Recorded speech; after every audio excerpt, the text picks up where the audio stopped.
ರೇಣುಕಾಸ್ವಾಮಿ ಕೊಲೆ ಕೇಸ್ನಲ್ಲಿ ಆರೋಪಿ ದರ್ಶನ್ ಎರಡನೇ ಬಾರಿಗೆ ಪರಪ್ಪನ ಅಗ್ರಹಾರ ಜೈಲ್ಗೆ ಹೋಗಿದ್ದಾರೆ. ಸುಪ್ರೀಂ ಕೋರ್ಟ್ ಜಾಮೀನು ರದ್ದು ಮಾಡಿದ ಬಳಿಕ ಜೈಲ್ ಸೇರಿದ್ದಾರೆ.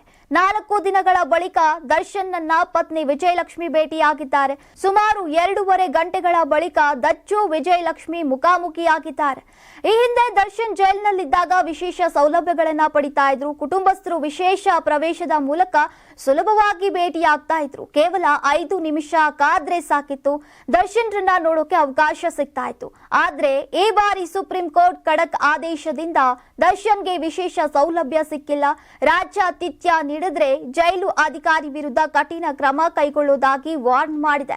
ಹೀಗಾಗಿ ದರ್ಶನ್ಗೆ ನೀಡುತ್ತಿದ್ದಂತಹ ವಿಐಪಿ ಸೌಲಭ್ಯಗಳು ಬಂದ್ ಆಗಿವೆ.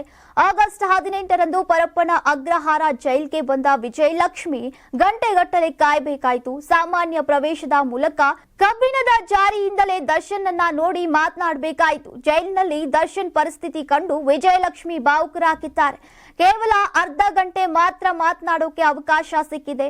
A1 ಆರೋಪಿ ಪವಿತ್ರ ಗೌಡ ಭೇಟಿಗಾಗಿ ತಾಯಿಯೂ ಕೂಡ ಬಂದಿದ್ರು. ಮಗಳನ್ನ ಮಾತನಾಡಿಸಿಕೊಂಡು ಹೊರಗೆ ಬಂದಿದ್ದಾರೆ. ಇತ್ತ ದರ್ಶನ್ ಭೇಟಿಗಾಗಿ ವಿಜಯಲಕ್ಷ್ಮಿ ಕೂಡ ಬಂದಿದ್ರು.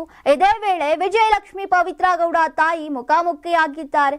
ಬಳಿಕ ವಿಜಯಲಕ್ಷ್ಮಿ ಕಾರಿನಲ್ಲಿ ಜೈಲಿನಲ್ಲಿ ಪ್ರವೇಶ ದ್ವಾರದವರೆಗೆ ಬಂದು ಅಲ್ಲಿಂದ ನೇರವಾಗಿ ಜೈಲು ಆವರಣಕ್ಕೆ ತೆರಳಿದ್ರು. ದರ್ಶನ್ ಭೇಟಿ ಬಳಿಕ ಹೊರಬಂದ ವಿಜಯಲಕ್ಷ್ಮಿ ಮಾಧ್ಯಮಗಳಿಗೆ ಯಾವುದೇ ಪ್ರತಿಕ್ರಿಯೆ ನೀಡಿಲ್ಲ.